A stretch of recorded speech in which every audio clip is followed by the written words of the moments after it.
From the title, it sounds like I'm gonna get super serious and talk all about my mental health and all that kind of stuff, but that's not at all what this video is. Of course my mental health is in a bad state. I play Overwatch and Marvel Rivals, but what if I didn't have to?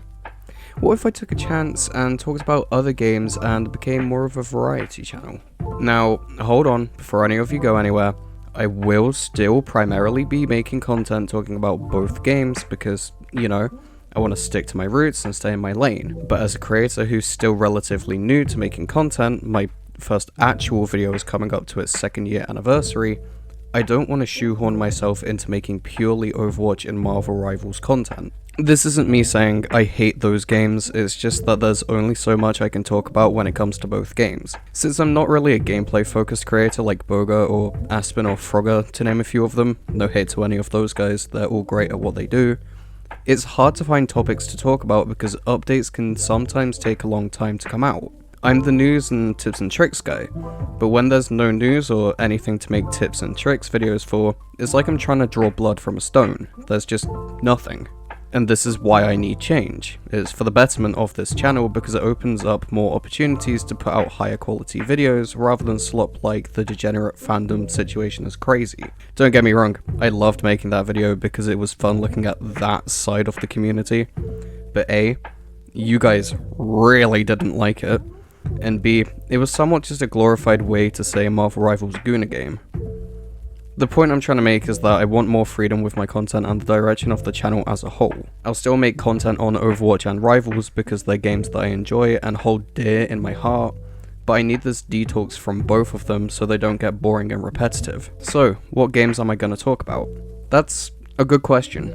At the minute, I'm definitely thinking about talking about the current state of Skate, the franchise, because the new game is coming out this year and it looks interesting, to say the least.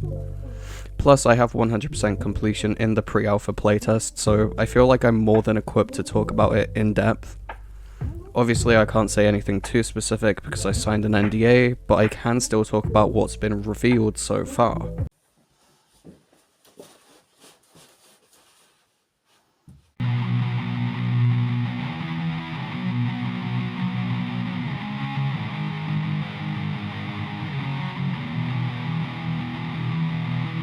Welcome to Skate 3. This game is actually kind of old. Top of the morning to you laddies, my name is Jacksepticeye. Welcome to Skate 3. Am I gonna become this kind of pyrocynical clone? No, because I'm not a fucking furry. Jokes aside, I love his content, but I don't want to steal his thing like hundreds of other people are. It's good to be inspired by people, but, and hear me out when I say this because it might be a bit of a hot take, copying equals bad. There is one last thing I want to say, and that's thank you. You guys are genuinely the best, tuning in every Monday and Friday to listen to me talk about both Rivals and Overwatch. But with me broadening my horizons, there might be a lot more content to watch that you're interested in. And if you're here purely for Rivals and Overwatch, I get it. They're great games, and it's really interesting to see everyone's opinions on different things and to just have a conversation about stuff like the meta and new patches and all that kind of crap. I will still cover new patches and stuff like that, but that will be when they come out or if we get any information regarding what's going to be in the patch before they come out. Until then, I'll be making videos on different games like Skate, this is going to be more about the franchise, and God knows what else. Who knows, maybe I'll put the knowledge from my 1000 hours of Destiny 2 to good use. Anyways, thanks for watching. I'm not going to ask you guys to sub or anything like that because this video was more of a heart to heart. Feels weird talking about the future and then being like, subscribe for a free cookie, like if you agree, comment down below your favorite animal. I know it's not really exploitative, but it's still kind of weird, just doesn't really sit right with me. Anyway, have a good day or night if you're watching this at night, and yeah, till next time.